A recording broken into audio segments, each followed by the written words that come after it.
Euzu billahi mineşşeytanirracim. Bismillahirrahmanirrahim. Elhamdülillahi rabbil alamin. Essalatu vesselamu ala rasulina Muhammedin emin ve ala alihi ve ashabihi ve etba'i ecmaîn. Rahmet ve mağfiret iklimi olan Ramazan ayının bitmesiyle bizleri mübarek Ramazan bayramına ulaştıran Rabbimize hamdü senalar olsun. Rabbimiz Ramazan ayı gibi bir nimetle bizlere nefsimizden arınma, hatalarımızı ve yanlışlarımızı düzeltme fırsatı verdi.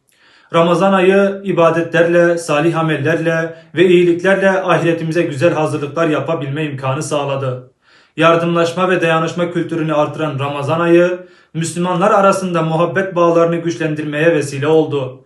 Ramazan ayı oruç ibadetiyle hem nefsimizi hem de bedenimizi ıslah ederek tok olanlarımızın aç olanlarımızı anlamasını, zekat, fitre ve sadakalarla ihtiyaç sahiplerinin yardımına ulaşılmasını sağladı. Mukabele ile hayat rehberimiz olan Kur'an-ı Kerim ile bizleri camilerde, manevi ortamlarda buluşturdu ve bütün ibadetleriyle irademizi güçlendirerek sabrımızı arttırdı. Bütün bu güzelliklerin vesilesi olan Ramazan ayını geride bırakırken edindiğimiz güzel hasletleri Ramazan'dan sonra da mümkün mertebe yapmaya devam etmeli. Yardımlaşma, dayanışma ve paylaşma kültürünü her daim yerine getirmeye gayret göstermeliyiz.